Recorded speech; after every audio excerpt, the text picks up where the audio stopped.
Welcome to the Old Mac Gang Podcast, or OMG, a vodcast with a panel of longtime Mac Apple users who want to discuss the most relevant apps and services to age-seasoned users. I'm Marty, an Apple enthusiast and podcaster.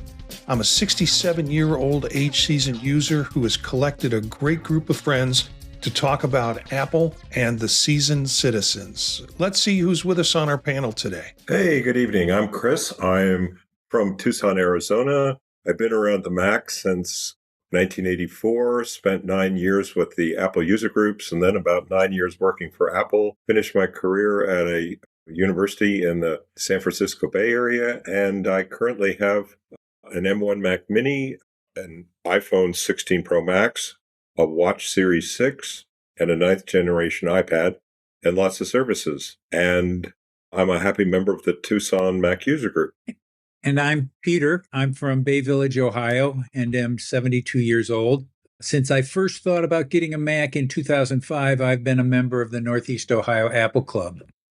I currently have an M4 MacBook Pro, which has its own little cradle in my office where it connects to a lot of other stuff, including a big screen or two. I also enjoy and use Apple's matryoshka of other screens, a larger Apple TV and smaller screened iPad, iPhone, and Apple Watch. Hello, I'm Gary. I'm 87 years old and live in Cleveland, Ohio, and also a member of the Northeast Ohio Mac Users Group. Each day as I age, I find Apple products and software, especially FaceTime and Zoom, to be a necessary part of my life. Honestly, at my age, I am more aware of the aging process than I was in my earlier years. For me, Apple products help me with my mental and my physical health. I have a Mac Mini, iPhone, and Apple Watch.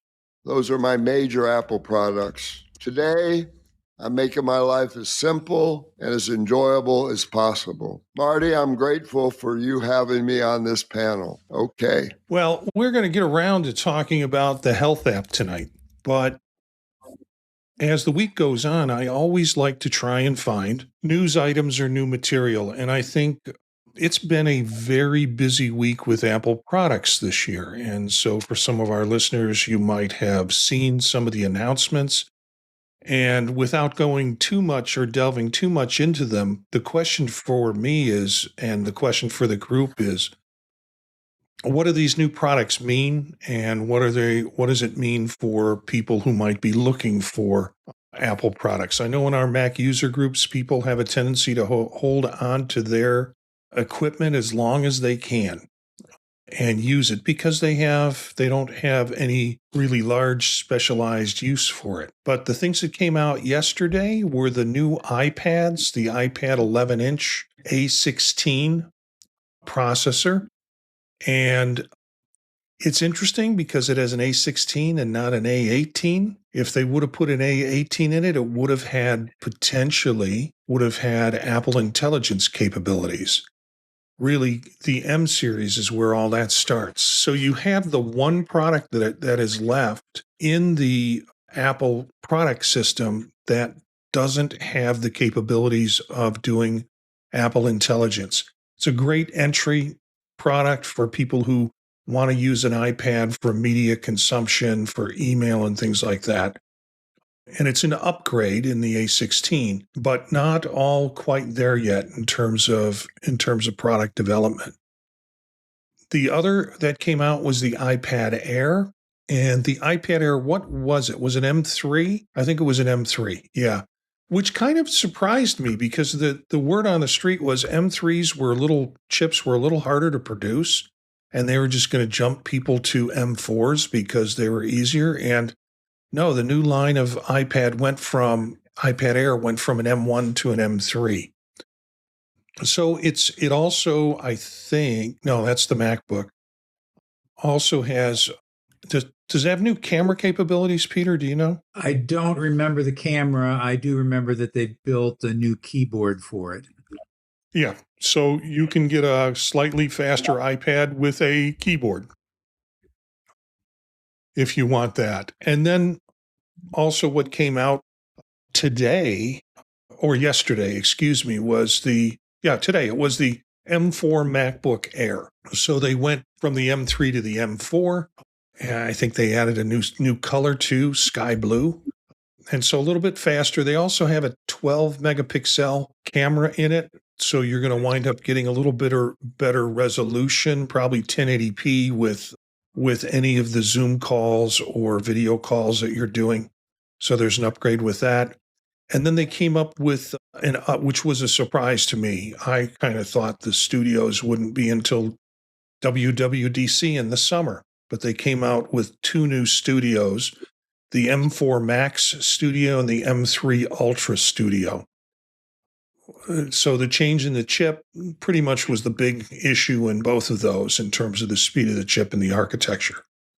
So lots of Apple product. Does this mean anything to older aged users? For the two new iPads and MacBook Air, I think they're great updates to the entry-level hardware, which advance the capabilities of what would be a first computer for a lot of people.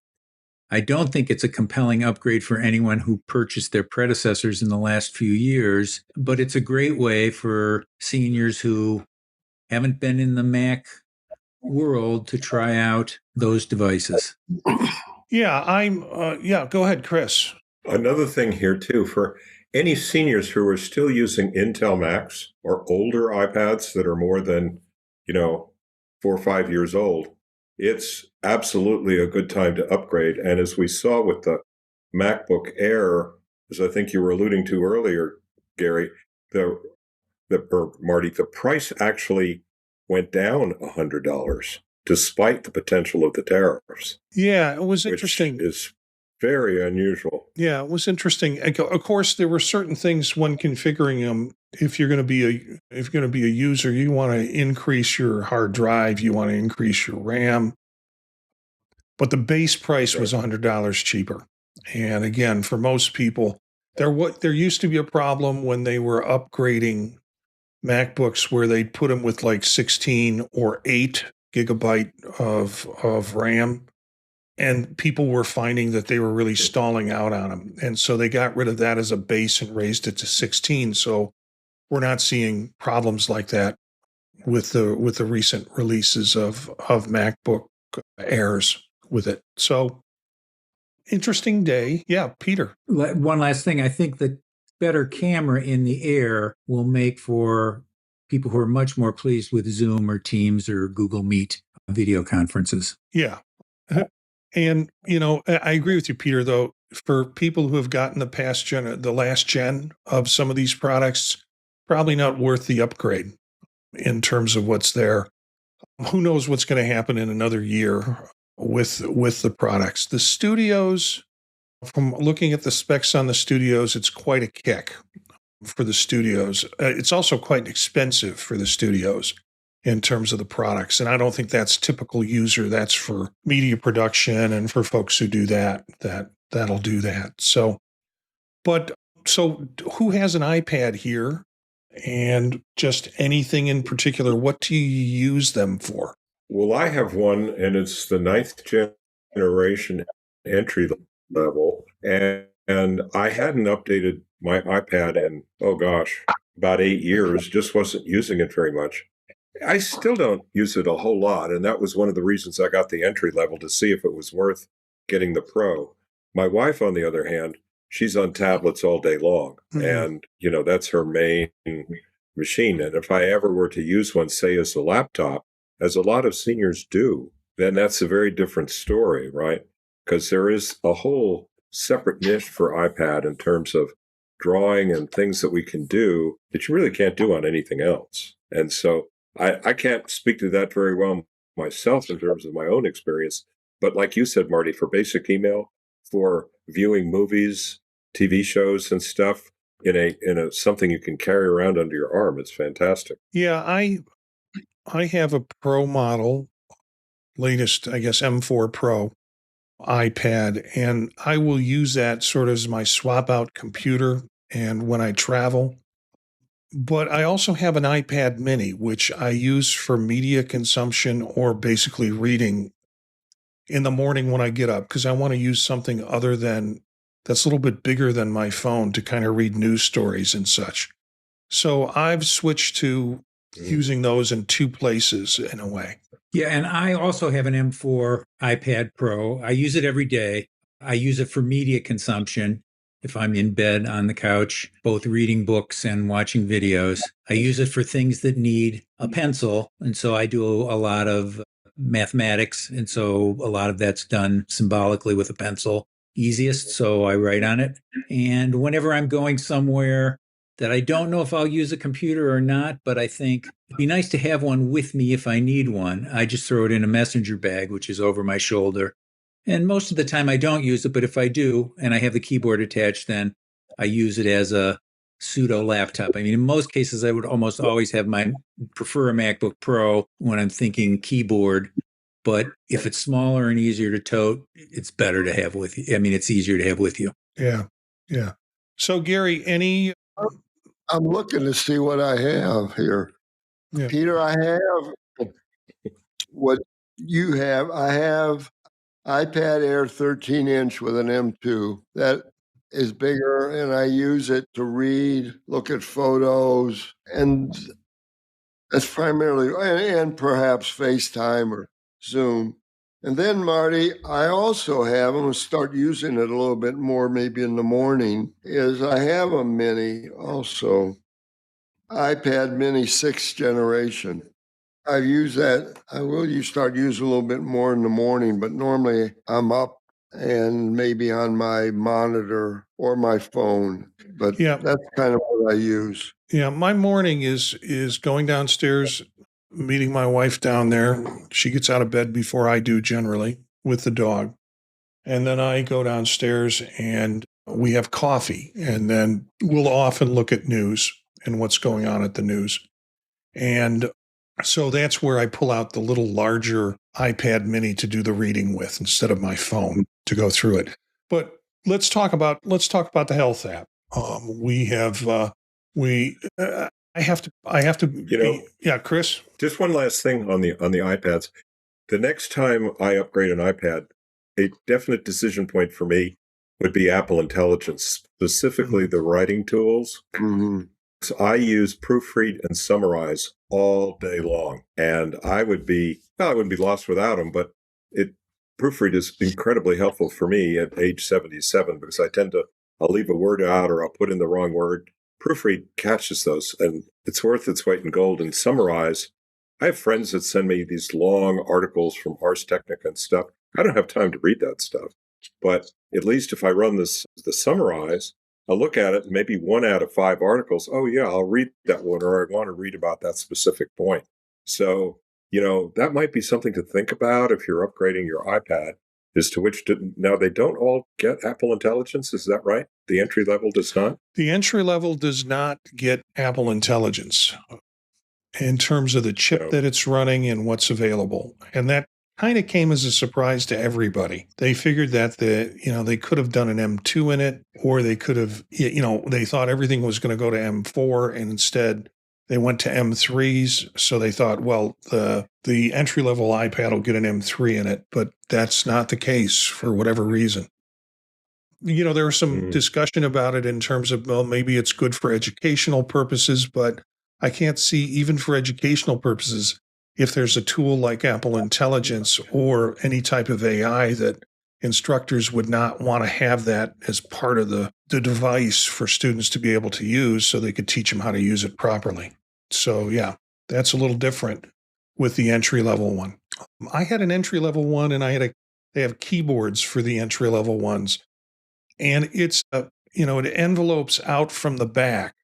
And the thing I didn't like about it was I couldn't put it on my lap and type with it because my knees weren't long enough. I'd have to be at a table or something. And even for traveling on a plane, it became the keyboard became kind of a nuisance because I could never get my iPad set up with the amount of desk space on a plane tray table to be able to use it.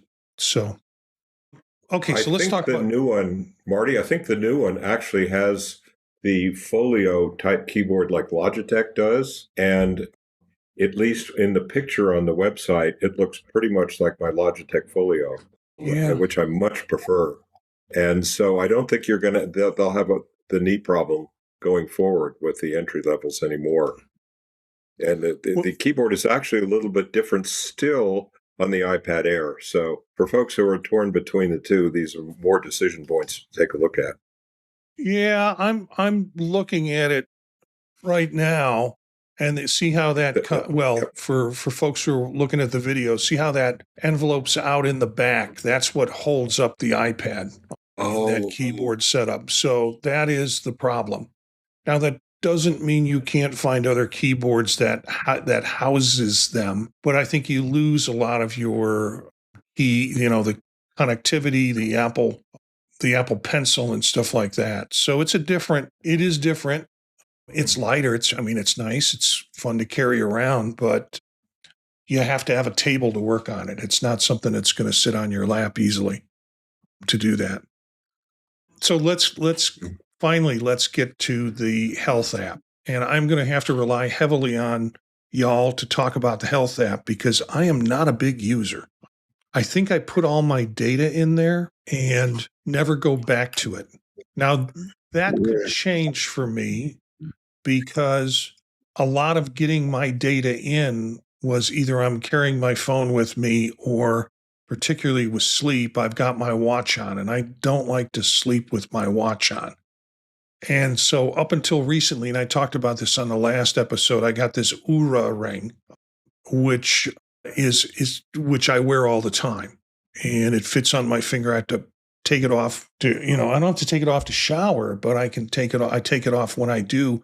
And by the time I'm done showering, it's charged up. It lasts for many, many days, but I do pop it on there every day for a while just to get it off my finger. Well, just because of that, all that metric is now going into my phone because you can link it to the health app. So I might be paying more attention to it. I might be paying more attention to the health app to see what's there, but I'm really gonna rely on y'all who have some of you who have integrated it much better into your life. So let's start with Chris. Do you use the health app, and how, in what sort of place and ways do you use it? I do. I use it every day. I've got all my meds in there. I previously used a third-party app, and when the Health Out app came out, I guess in the last OS or the one before, I thought I'd give it a try, and it's even better.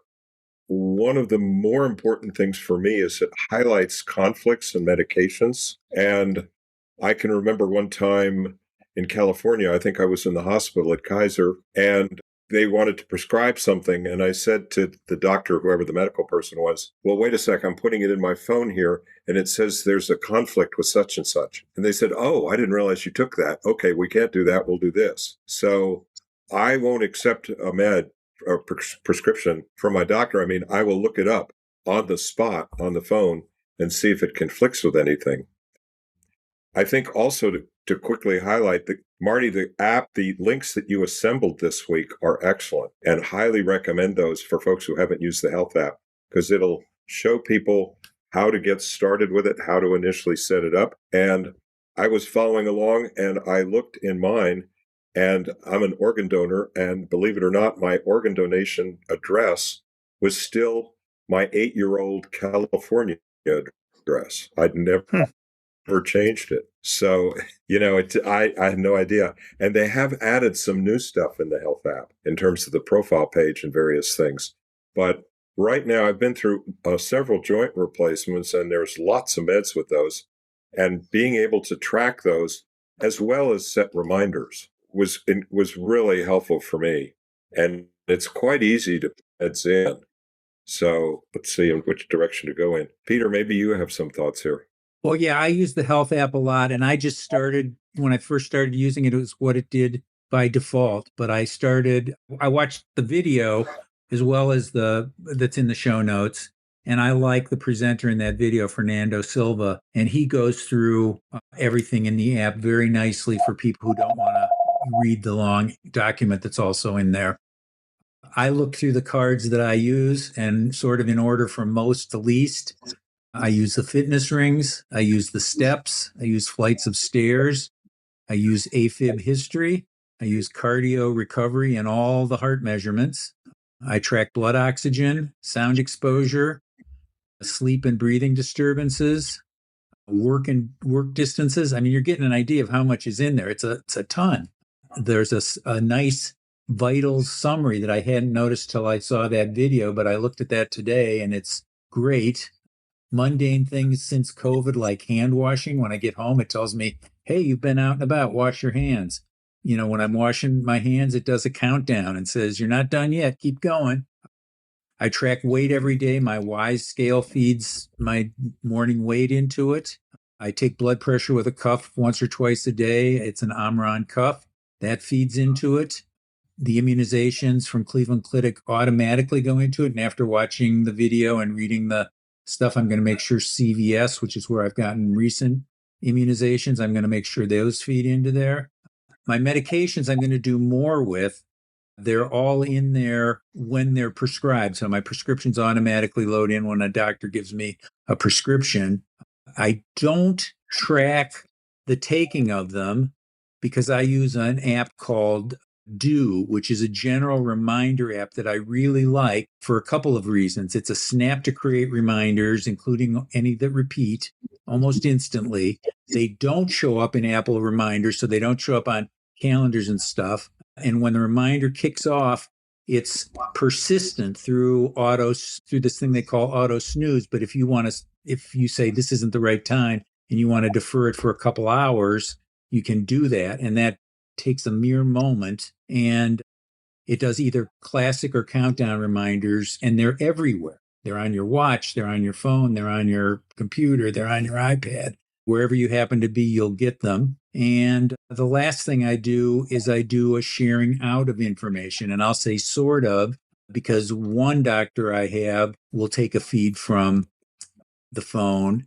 But for those who don't, I just export the data to a spreadsheet, run some nice charts that makes it easy for them to read the whole data stream quickly, and they appreciate that. So I'm a big advocate of both the health app, and I'm sure there's more to learn, and this app called Do, which I also like because it's a one-shot $4.99 to buy it on all your devices. And if you are somebody like Marty who has SetApp, you already have it. Yeah. Oh, really? Okay. Thank you. Yeah. Because you put this link in, and for those watching the video stream, I went to it. I'm like, this is pretty cool, and I want to play with it now. And thanks for letting me know it's in SetApp, because my impulse would have been to go to the App Store and buy it. SetApp is a service where you pay a monthly fee and you get access to hundreds of different types of apps and you kind of go in there and you look at it and say, is this going to be worth the monthly fee for me if I'm going to be using this, this, and this? So now you've given me another reason to use the monthly fee. Very cool, Peter. Very cool. Thank you for that. And again, all of these links will be in the show notes of either the podcast or the video cast. So you can find the links to the different kinds of articles we're talking about. And, Chris, thank you for saying those nice things, finding the basic information about the health app. There's a link for that. And then there are two really good videos, I think, that I found them and put them in deliberately because I needed to watch them to learn what are all the different things I can do. I think I set a lot of it up just by fumbling around when the app first came out. And I think the recommendation I would have if you're new to this app, get your bag of medications, get whatever information that you can, and sit down and put the data in. And it's particularly useful if you have some type of device, particularly an Apple Watch, that will allow you to put that in, that will automatically sync that information in, like steps, exercise, heart rate. If you those kinds of things will be helpful. Gary, anything to add to that in terms of, are you using? Well, it opened my eyes today in a way. I do think the video is really well put together. And I had my phone and watched the video. I could stop it. I could go back. I have not quite a few. I have a few in it. But I think the most important thing for me now is if just something happened, my emergency contacts are there. He set it up so anybody that picks up the phone doesn't know the code to open it can still get the emergency apps. And then I've learned some things from Peter tonight too. So I'm going to use it more. Even the idea of Marty on the steps, and I did the rings at one time, but I think what it's going to do is help me do a little more number of calories you burn, all the benefits. So it's kind of a marker to help you through the day. But I plan to use it more. I'm really glad you brought up the emergency piece because that's the first thing in the video where he shows how to set that up. And the thing that I learned something from that, I thought, oh, well, this is cool. Like in emergency, they'll call 911. But it's also set up, you can switch your phone on to be able to send that data as soon as there's an emergency call. That at the other end, they'll be able to get your medical data. So even before they're able to come and get you, they have some ideas of what some of the issues you have with that. I thought that was a pretty cool function. Apple has really, I think the watch was a device in search of a need, and the need it found, I think, to some degree was fitness, and the other part, I think, was health. And so Apple has been adding to the health app and the capabilities of the health app. Each year, you see new stuff roll out within the health app. So up to that, I'm not sure they had a clear vision for what the watch was going to do. Obviously, they wanted something on there for athletes and for people to use it in that because that's their demographic and that's there. But then with the fitness piece, then adding to the health piece, I think it was really fundamental with it. Any more thoughts or comments about it? Things that you'd like to add? Yeah, I had one or two or three more things to add. One is with regard to the medications. The medications that's built into the health app is like Do in that it doesn't load up your calendar with two things every day that you have to do, which is take your medications. So I like that. And I like that the medications you can designate another person, who just like in Find My can be following saying, are you taking your medications?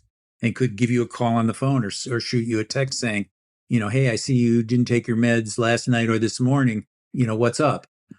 And I think that would be good. I like the way it encourages you to do better. And I think together with something like the workout app, which they sort of go together in that health takes data from workouts, or I guess I should call it fitness now. I think they renamed it fitness.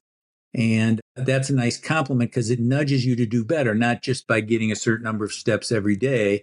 But if you add another app that I consider a compliment called Streaks, which I think is a $5.99 forever app that works on every device. It's not in SetApp, alas, but it tells you how long you've been doing a certain thing and all the things that are in fitness, like you can have that feed a ring. And I found it, it's one thing to say I need to make my rings today. It's another thing to suddenly realize I've hit my rings every day this month and now I don't feel like it, but I'll lose the whole month if I don't do it today. So then I actually get the motivation to do it. And the last two things I wanted to say is I think analog is okay too. So we were talking, I think last week, about forgetting to take your medications. I have a reminder to fill my boxes. I have a week of boxes for the morning and a week of boxes for the evening. And if I go to that box and it's still got pills in it, I go, oh my gosh, I didn't take them this morning. And they're in a place where I might see them throughout the day and then say, oh, I'll take them. So that analog I don't have to push a button. I don't have to check, make a record somewhere. If I didn't take them, they're there in their slot. And most of those pill trays, and I have one, run from Sunday, Monday, all the way to Saturday. Well, what happens on Saturday, Gary, Peter, what happens Saturday morning? It's our Mac user group. And so I'm emptying the tray in my mouth on Saturday morning and, under the table, kind of filling the tray up during the meeting while listening to folks. So I have a full tray. So it's part of that ritual. I used a medication app once, and the problem I had with it was, and maybe it's just the way I was using it. It said, "When do you want to take your medications?" And I said, 8:00 every morning. Well, sometimes I'd get up at 6 and they'd be sitting there on the table, and I'm like in the tray, and I'm like, okay, I'll take them. And then I'd go to work, and at 8:00 I'd start getting messages saying, "You haven't taken your medication yet." And so it didn't fit the time, the way that I took my meds, in a way that it was either nagging me because I'd already done it, or nagging me because I was at work and I left them at home. So I had to come up with I stopped using the medication app. I just used this tray sitting right on top of my studio. And well, now's where I'll do an ad for Dew, because if you set it at 8:00, but you took the pills and then just swiped it on Dew, it's gone. It's not going to remind you at 8:00. And if you are sleeping at 8:00, it's going to keep repeating, and you probably won't hear it. And then when you get up, you'll hear it, and you'll say, "Oh, I better do it." So it's very accommodating that way in terms of this is better than the built-in health app medication, because, and I'm asking that not to challenge you, just because it has auto postpone, or I forget what they have a word for it, or defer, or do it early when you just click the button for the app, which is on my home screen, and whatever you see, if you did something early, you just do one swipe and it's gone till the next recurrence of it. So it's really nice it's very flexible for reminding you, which is what I would say. The last thing I wanted to say was that I think Apple's missing the boat on one thing. I recently decided to take the classes they have at the Apple Store for Meet Your Mac, Meet Your iPad, Meet Your iPhone, because I thought, it's been so long since I took one of those. Maybe there's something I'll learn from it. And in fact, I did. But I really think they should do Meet Your Health app, because they have a really nice way of introducing you to a lot of features, but not making you feel like, oh, I've got to do every one. I'll pick one or two and then grow into it. Right. And I know that Tim Cook really is into health and fitness, and I think he should want to have people use it more than I think people are. Yeah.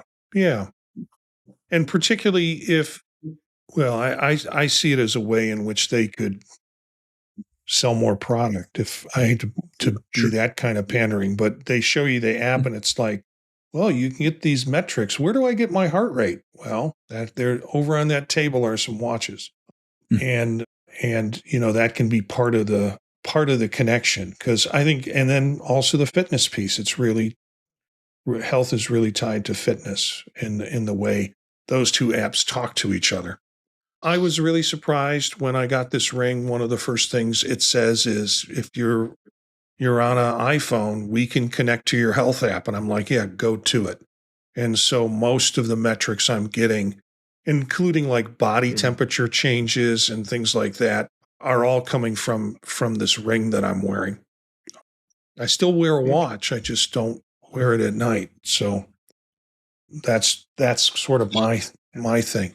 Any other comments before we close out? Well, I think the one thing about the health app is it's designed to go as deep as you want. So for people that have very complex health situations, like after my joint replacement surgeries, there's all kinds of meds, and some, like particularly with oxycodone, you can only take that so often, and it's not at the same time as you take your Advil or your Tylenol.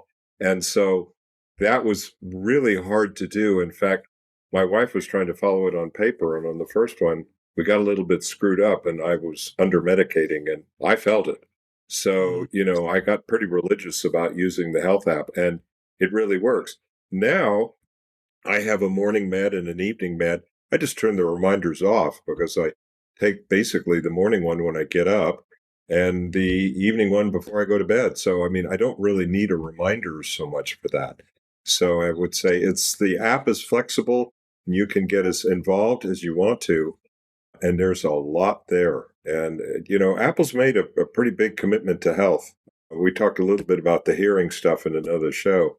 And it's pretty amazing, the commitment that they've got on this stuff. Yes, it sells more machines, but it's nice to have that level of commitment. Yeah, and I was playing around with the app and it was prompting me. The sleep apnea is now part of it. And it's like I'm starting to answer the questions, and the next question is, have you been diagnosed with sleep apnea? Yes. Well, this app is really meant for people who haven't been diagnosed with it yet.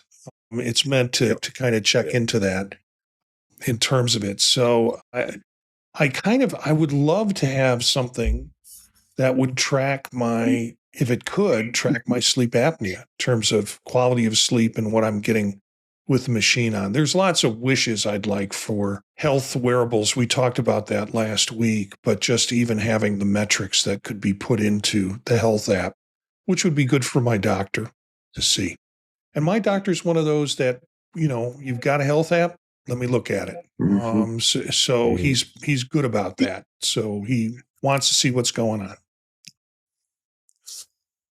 So I think that's a wrap. I've got a few announcements here.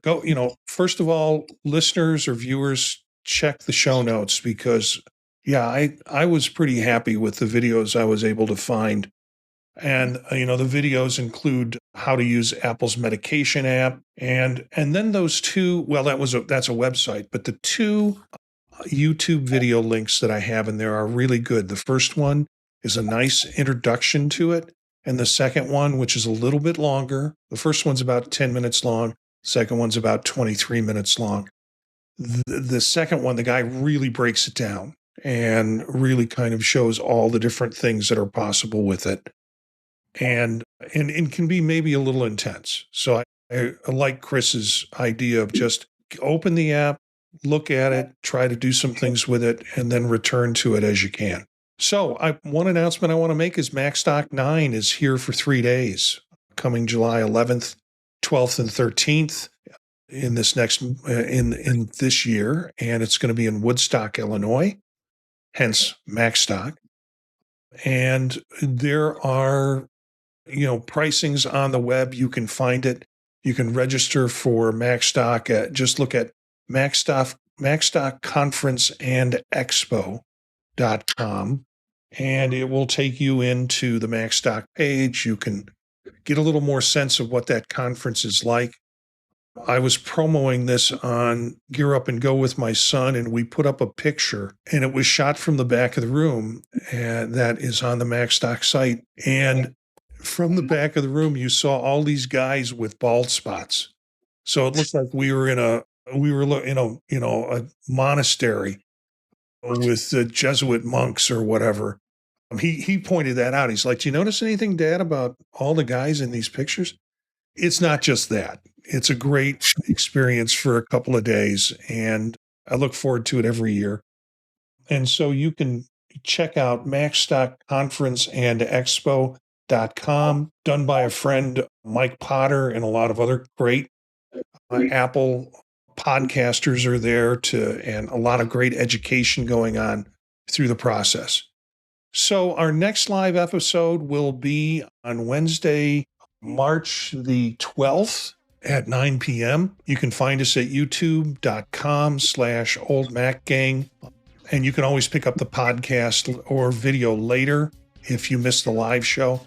Please share us with your Mac user groups. Our music bed is by Philip Gross, Marrakesh, courtesy of the Free Music Archive. More information about this podcast can be found at thepodtalk.net. Hey, thanks guys for joining. It's always an exciting Wednesday evening. And you always bring such neat stuff to the stories of what people our age are doing with Apple products. So thanks to the group, Gary, Chris, and Peter. Bob is away for the night. Thank you for being part of the Old Mac Gang. See you next time.